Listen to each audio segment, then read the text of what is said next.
Hey everyone, this is Arto back with another video. I'm going to keep making these NFL draft videos until the draft because there's only a week left, so I'm going to try to pump it out. So today I'll be ranking my top 6 QBs in this draft that I scouted. I scouted them all that I'm mentioning in this video. So to start off with number 6, I have Desmond Ritter from Cincinnati. There is some talk about him going first round because some teams might value the winning mentality that he has, but you know, wins are never going to be a QB stat in my opinion. And when I was watching him, he was really underwhelming, really, especially against teams like Tulane and Navy in this past season. He's a field general QB. His accuracy is good enough, but he makes some aggressive mistakes, like throwing to the double coverage. There are some throws that should have been intercepted, but the DBs dropped it. That didn't go on the stat sheet, but it was a bad throw. He has good zip on throws. His vision for his pocket presence is not great. I think he does a good job of throwing to the check down. So he's more of like a West Coast scheme guy. You don't need him to make all these crazy throws. He can throw the check down, throw the underneath route, throw the out route. He's not a great athlete running the ball, which is fine because he's a good pocket passer. He can throw to his second or third read as well. And but I have him as a 6th ranked QB. He was underwhelming in my opinion. All right, now we're going to go to number 5, which is Matt Corral from Ole Miss. Now, in his defense, we didn't get to see much of his actual, his own playing style because in the Lane Kiffin scheme, they ran mostly RPOs. We didn't get to see him read the field, throw the second read, throw the third read. He normally just threw slants all game, and he is good at throwing slants, but the biggest concern is, can he throw to the second read or the third read? Because we don't know what he can do if he's actually in a real NFL offense and the first read isn't there. He has a good arm. He has a quick release. His pocket presence isn't bad as well. He can escape pressure. He's a tough runner. He can score in the red zone running the ball himself. He's good on intermediate throws. He can time those throws really well underneath. But overall, I think I know he's my 5th ranked QB because he's more of like a boom or bust, but at the same time, you don't really know what that boom is going to be like.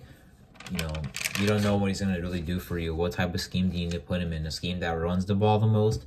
A scheme that throws checkdowns the whole time? Or do you think you can actually put him in a real vertical passing scheme offense? Or you don't know if he'll succeed because you don't know if he actually has that. You don't know if it was either untapped potential that we didn't see while he was at Ole Miss because they were hiding it, kind of. Playing in that scheme, or if he actually truly does not have it. That's why he's a boomer bust prospect. But next is Sam Howell, 4th ranked QB, in my opinion, from North Carolina. He had first round talk before this past college football season. He was inconsistent this past year. However, his talent-wise, he still looked good. He has great deep throw accuracy, great arm as well. He's a good runner, really physical, 6'1", 225. So big frame, good accuracy at all 3 levels. His timing could improve, but at the same time, he had a lot of drops by his offense. Selling him. He can scan the field well. He can throw under pressure is a question mark. He can extend plays. His timing was inconsistent, as I mentioned. I think he's a 1st round talent. I think he could be more than a quality starter. I think he has the potential to do that, but we should see how he, where he plays, because he's not going to play right away. So what does he learn in his first year? Because he has a lot to learn, and he has potential because he has the talent, but he just needs to get more consistent, in my opinion. But overall, I did like what I saw from him. And if he's bad, then I think that would mean I'm wrong because I think he's going to be the winner. 3rd is going to be Kenny Pickett, who is easily the safest QB in this draft. He's a field general. He limits turnovers. He's smart in the red zone. He uses his checkdowns. His throw on the run ability isn't really great. His throw on the pressure isn't great. His pocket presence isn't great when he's scrambling. He doesn't really protect the ball. But he's a leader. He's humble. When he throws deep, I think he's good at it. He's got an arm to do it. He's got the accuracy to do it. He's got the timing to do it. But yeah, overall, I think he should definitely go in the 1st round because if they want an instant starter, he's the best option. Number 2 is going to be Malik Willis, easily the fan favorite QB in this draft class from Liberty. He's good pocket presence. He's got great scrambling ability, great deep throw ability. I think he can throw sideline to sideline, cross-body throws, good accuracy. He can backpedal in the pocket and throw under pressure, which is great. Similarly to Lamar Jackson, when his first or second read isn't there, or second or third read isn't there, he looks to scramble. But, he's good at scrambling and he's good at throwing when he is throwing. Pass protection for him at Liberty was not great. So definitely would help him if there was a better pass protecting offensive line at his drafted team. I think he's definitely a first round talent. I think he's not. I don't think he should start right away, but he could if you need him to. Number 1 is Carson Strong, who will make some people not happy, but he was easily the cleanest prospect I looked at. I know he's in an air raid offense. Some people have concerns about that. They call him a statue in the pocket. His pocket presence isn't great. Scrambling from pressure isn't great. But he can stand in the pocket when he's protected. He can make any throw.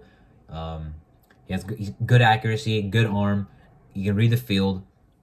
He can slide in the pocket well. He's really dangerous when he's protected. His accuracy is good. His timing is good. He can throw a good back shoulder fade. He can throw mostly any throw in the book that you need him to. There is a knee injury that he had that might be concerning some teams that think that injury might still be lingering on him, but I think he's definitely, he was definitely the cleanest prospect in terms of floor. Like, he has a good floor, not just potential, but a good floor. Meaning, if he's a bust, it might not be as bad as some of these complete boomer bust prospects. So those are my QB prospects that I scouted for the 2022 NFL Draft. I did these scouting reports for these QBs about 2 months ago, but that's why I was looking at my notes to kind of refresh my memory. But this is 2 months ago that I did them. But yeah, NFL Draft is in 1 week. I'm excited. We'll see what happens in the first round with these QBs. And thanks for watching.